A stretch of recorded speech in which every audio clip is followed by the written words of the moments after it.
आज हम अबुल हसन जिन और आयशा के ऊपर सेकंड पार्ट शुरू करते हैं और चलते हैं अपनी कहानी की तरफ।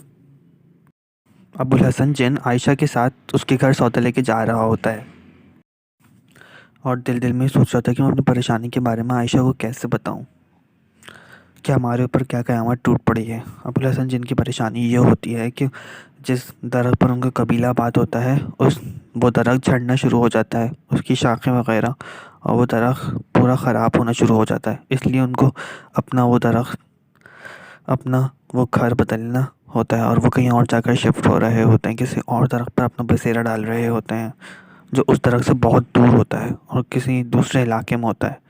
इसलिए उनको वो इलाका छोड़कर कहीं और जाना होता है और यही अबुल हसन की परेशानी थी कि उसने ना तो आयशा को ये बताया था कि वो एक इंसान नहीं बल्कि एक जिन है, बल्कि उसने उसको ये भी नहीं बताया कि वो लोग अब शिफ्ट हो रहे हैं। जब इसी वजह से वो परेशान है और वो आयशा से इतनी मोहब्बत करता है कि उसको छोड़ने का तो वो सोच भी नहीं सकता।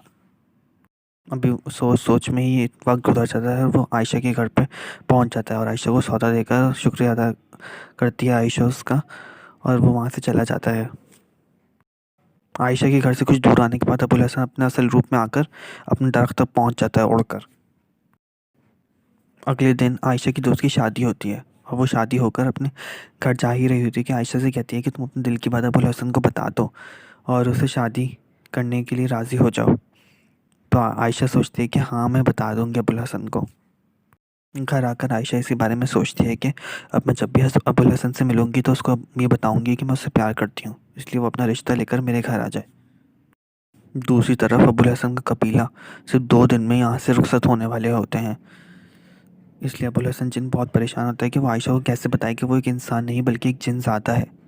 इस वजह से वो बहुत परेशान ही की हालत में होता है और बहुत सोच रहा होता है कि मैं आयशा को किस तरह अपनी असलियत बताऊं। अगर उसने मेरी असली हालत में मुझे देख लिया तो वो तो बेहोश हो जाएगी। लेकिन वो अपने दिल में पक्का इरादा कर लेता है कि कल मैं आयशा को अपनी असलियत बता दूंगा। अगले दिन जब आयशा सौदा लेने जाती है और उस पेड़ की तरफ देखती है तो उसे अबुल हसन का ख्याल आ जाता है। लेकिन वो मार्केट की तरफ बढ़ती चली जाती है कि अबुल हसन का इंतज़ार कर रहा होगा कि उसका सौदा उठाकर उसके साथ वापस उसके घर तक छोड़ दे। इसलिए आयशा जो है वो मार्केट की तरफ जाती है और सौदा ले लेती है। लेकिन वो इधर उधर देखती है तो अबुल हसन नहीं होता और वो बहुत परेशान हो जाती है वहाँ पर कि क्या हो गया, दोबारा आज अबुल हसन नहीं आया, और वो इसी परेशानी की हालत में ही होती है कि सामने उससे अबुल हसन खड़ा नजर आता है और आयशा को बोलता है कि लाओ अपना सौदा मुझे दे दो। ये देखकर आयशा बहुत खुश हो जाती है कि शुक्र है अबुल हसन आ तो गया। आयशा बहुत परेशान होती है कि मैं किस तरह अबुल हसन को अपने दिल की बात बताऊं। अबुल हसन आयशा को बोलता है कि क्या हुआ आयशा, आज तुम बहुत परेशान लग रही हो, कोई बात है जो तुम मुझसे कहना चाहती हो। आयशा कहती है कि हाँ, परेशानी तो है, तुमसे कुछ बात शेयर करनी थी, अगर तुम बुरा ना मानो तो। अबुल हसन कहता है कि हाँ, मुझे भी तुम्हें कुछ बात बतानी थी, अगर तुम पहले बता दो अपनी बात तो ज़्यादा अच्छा होगा। इसके बाद आयशा अपनी अबुल हसन को अपने दिल की बात पूरी बता देती है सही से कि वो उसे पसंद करती है और उससे शादी करना चाहती है, इसलिए वो अपने माँ बाप के ज़रिए अपना रिश्ता भेजे। अबुल हसन जिन ये बात सुन के बहुत खुश होता है, लेकिन वो दिल में परेशान होता है कि मैं आयशा को अपनी असलियत बताऊँ, कैसे बताऊँ उसे। फिर अबुल हसन जिन आयशा से कहता है कि आयशा, मुझे तुम्हारे रिश्ता तो कबूल है, लेकिन उससे पहले मुझे तुम्हें अपनी असलियत बतानी है। आयशा कहती है क्या मतलब असलियत बतानी है, क्या बताना चाहते हो तुम, बताओ मुझे अपनी असलियत, क्या हो तुम।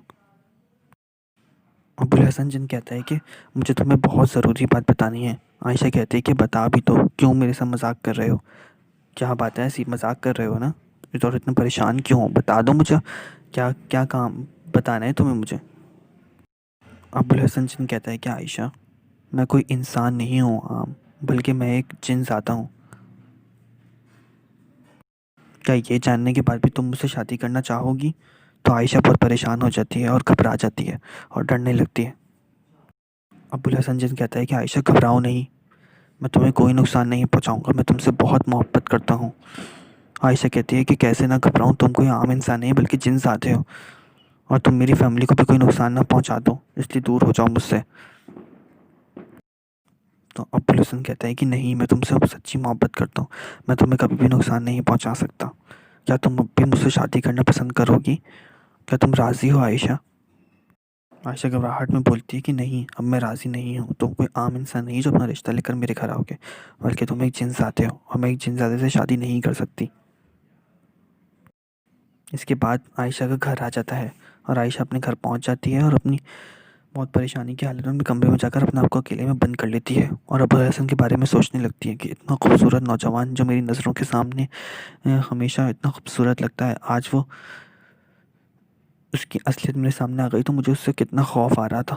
वो ये कोई इंसान नहीं बल्कि एक जिन्स आता था जो मेरी मदद करता था। अबुल हसन के बारे में क्योंकि आयशा की अम्मी को भी मालूम होता है, इसलिए आयशा फैसला करती है कि अपनी अम्मी से भी इस बारे में मशवरा करूं कि अब मैं इस जिन से अपनी जान कैसे छुड़ाऊं। क्या वो जिन असली में मुझसे मोहब्बत करता भी है? नहीं, लेकिन मुझसे शादी नहीं कर सकती। आयशा ये सोचती है कि मैं तो एक इंसान और मैं वो एक जिन ज़ादा हूँ। वो आग से पैदा किया गया है और मैं एक मिट्टी से पैदा की गई हूँ। हम दोनों कभी भी शादी नहीं कर सकते और मैं अपनी माँ को इसके बारे में बता के परेशान क्यों करूँ। इसलिए मुझे खुद ही फैसला करना होगा और अबुल हसन को मना करना होगा। आयशा पूरी रात इसी बारे में सोचती रहती है और बेताबी से अगले दिन का इंतज़ार करती है कि कब वो सौदा लेने जाए और अबुल हसन को अपना फैसला सुनाए। अगली सुबह आयशा सौदा लेने जाती है और अबुल हसन को उस पेड़ के पास पाती है। उस दिन अबुल हसन का उस पेड़ पर आखिरी दिन होता है क्योंकि उनका कबीला किसी दूसरे इलाके में शिफ्ट हो रहा होता है, किसी दूसरे पेड़ की तरफ वो लोग बढ़ रहे होते हैं क्योंकि ये पेड़ बहुत ही खस्ता हालत में हो चुका होता है। इसकी सारी टहनियाँ और सब कुछ ख़राब हो गई होती हैं। आयशा अपना फ़ैसला अबुल हसन को सुनाना चाहती है और फिर जब वो मार्केट में सौदा लेने पहुंचते हैं तो अबुल हसन वहीं खड़ा होता है, उसका इंतज़ार कर रहा होता है और उसे मोहब्बत भरी नज़रों से देखता है। तो आयशा उससे कहती है कि आज मुझे तुमसे बहुत ज़रूरी बात करनी है। अबुल हसन कहता है कि आज मुझे भी तुमसे बहुत ज़रूरी बात करनी है। तुम जल्दी से सौदा ले लो ताकि मैं तुम्हारे घर के रास्ते जाते हो तुम्हें सब कुछ बता दूँ। फिर आयशा अपना सौदा लेके अबुल हसन को दे देती है और उसको उससे कहती है कि तुम अपना फ़ैसला पहले सुना सकते हो अबुल हसन, मैं बाद में अपना फ़ैसला सुनाऊंगी। अबुल हसन उसको बताता है कि आज हमारा कबीला किसी दूसरे इलाके में जा रहा है, इसलिए मुझे यहाँ से जाना पड़ेगा। इसलिए मैं आज ही तुम्हारे घर रिश्ता लेके आऊँगा और आज ही शादी करके तुम्हें अपने साथ ले चलूँगा। तो आयशा उसको समझाती है कि नहीं, तुम मेरा फ़ैसला तो पहले सुन लो फिर आगे बात करना। आयशा अबुल हसन से कहती है कि तुम एक जिन्स आते हो, तुम आग से पैदा किए गए हो और मैं मिट्टी से पैदा की गई हूँ, इसलिए हमारी शादी कभी भी नहीं हो सकती। मैं भी तुमसे मोहब्बत करने लगी थी अबुल हसन, जिन, लेकिन मुझे मालूम नहीं था कि तुम एक जिन हो। अगर तुम इंसान होती तो मैं ज़रूर शादी करती तुमसे। ये सुनकर अबुल हसन कहता है कि ओ, तुम कह तो ठीक रही हो, लेकिन मैं तुमसे बहुत ज़्यादा मोहब्बत करता हूँ, इसलिए मैं हमेशा तुम्हारे इर्द गिर्द रहूँगा। जब भी तुम मुझे याद करोगी तो मैं तुम्हारे पास ही मौजूद हूँगा आयशा। इसके बाद आयशा कहती है कि अब मैं अपने घर के अंदर जा रही हूँ, मैं तुम्हें अपना फ़ैसला सुना चुकी हूँ।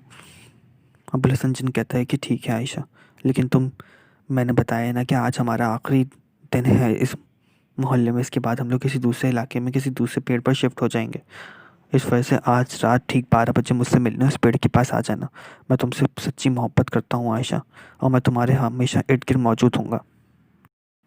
आयशा घर जाकर रात के 12 बजने का इंतज़ार करने लगती है कि अबुल हसन को से मिलूँ, उसका आखिरी बार अपनी नज़रों में देख लूँ।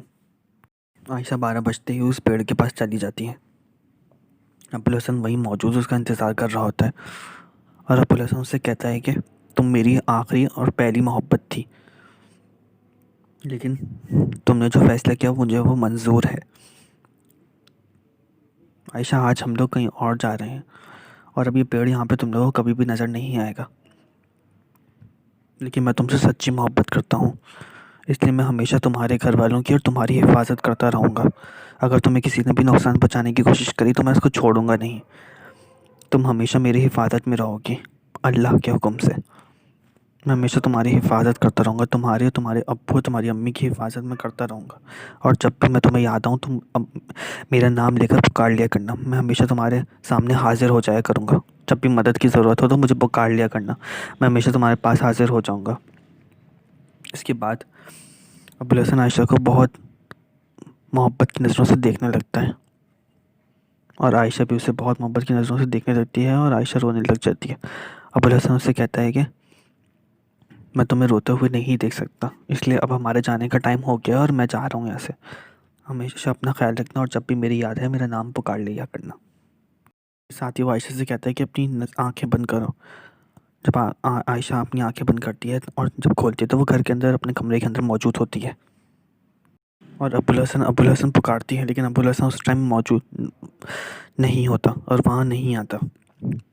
अगले दिन जब आयशा सौदा लेने जाती है तो वो देखती है कि उस जगह कोई भी पेड़ मौजूद नहीं होता।